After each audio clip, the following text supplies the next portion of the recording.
মাঝরাতে অলিকে কিডন্যাপ করতে এসে জয়ীর কাছে ধরা গেল মিশকা। বিস্তারিত জানতে ভিডিওতে লাইক দিয়ে দেখতে থাকুন।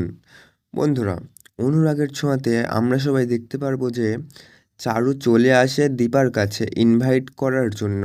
সামনে তাদের এঙ্গেজমেন্ট। সেটা শোনার পর কোনোভাবেই যে সূর্যের বাড়ির লোকের মাথা ঠিক থাকে না, বিশেষ করে দীপার মা।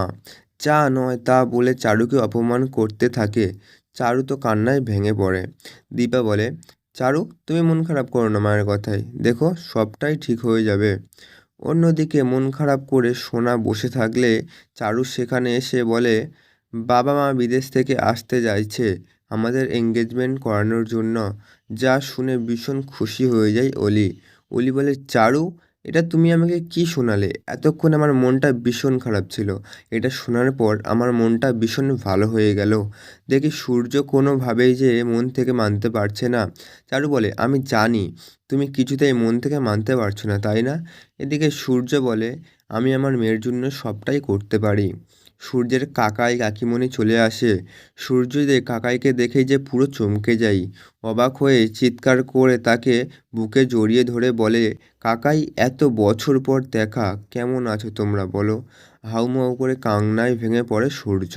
সূর্যকে আদরে আদরে ভুলিয়ে দেয় কাকাই।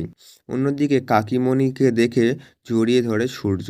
কাকিমণি কেমন আছো তোমরা বলো? আর মা বাবা আসেনি? ওরা কোথায় বলো?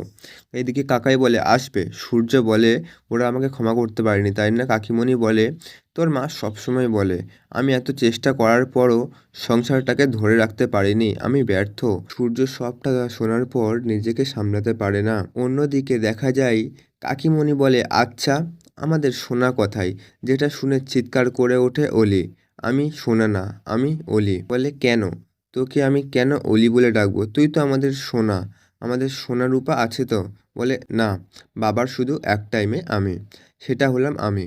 এদিকে দেখা যায় অসুস্থ হয়ে পড়ে অলি। সেখান থেকে চলে যায় কাকাই আর কাকিমণি। আমরা খুব শীঘ্রই আসবো, তুই সোনাকে সামলা। হাউমাউ করে কান্নায় ভেঙে পড়ে সোনা। সূর্য বলে, সোনামা আমি আছি তো সবসময়, তুমি আমার অলি হয়েই সবসময় থেকো। এ কথা বলে অলিকে বুকে জড়িয়ে ধরে আদর করতে থাকে সূর্য। আর বলতে থাকে, তোমার কিছু হয়ে গেলে বাবা কী নিয়ে বাঁচবে বলো? বাবা তো তোমাকে ভীষণ ভালোবাসে। এ কথা বলেই অলিকে শান্ত করার চেষ্টা করে। এদিকে দীপা সাক্ষ্য স্যারকে একটি ইভেন্টের কাগজ ধরিয়ে দেয় আর বলে, আমি সেখানে যাব। সাক্ষ্য বলে, নামটা দেখেছো তো? দীপা বলে, না তো। সেখানে দেখতে পাই চারুর নামটা লেখা আছে। বলে, না, কাউকে ছোট করে দেখলে হবে না, তাতেই বা কী হয়েছে, আমি যাব সেখানে। মাঝরাতে হঠাৎ করে কিছু শব্দ শুনতে পাই জয়ী। জয়ী বলে, কে এখানে এসেছে? একথা বলে সামনের দিকে এগিয়ে আসে। দেখতে পায় হঠাৎ করে মিশকা দাঁড়িয়ে আছে, কিন্তু জয়ী তো চোখে দেখতে পায় না, তো সমস্ত উপলব্ধি করতে পারে। মিশকা বলে, সূর্যের মেয়ে হোক বা কেউ, তাকে এখান থেকে কিডন্যাপ করে নিয়ে যেতে হবে। হাত ধরে টানতে থাকে। জয়ী বলে, কে আপনি? ছাড়ুন ছাড়ুন বলছি। বাবা বাবা বলে চিৎকার করতে থাকে, কিন্তু কেউ কোনো সাড়াই দিচ্ছে না। এদিকে মিশকার মুখটা খুলে গেলে মিশকা বলে, সূর্যর মেয়ে রূপা হলে আমাকে চিনে ফেলতো, কিন্তু না, সে তো আমাকে চিনতেই পারছে না। তার মানে সে হোক বা না হোক অন্য কেউ, যাই হোক এখান থেকে চলে যেতে হবে। কিন্তু এখানে যে এসেছি তার প্রমাণটা আসা যাবে না। এদিকে হঠাৎ করে মিশকা চলে যেতে চাইলে জুই হাত ধরে ফেলে আর চিৎকার চেঁচামেচি শুরু করে যায়। মিশকা যে কোনোভাবেই পালাতে পারে না।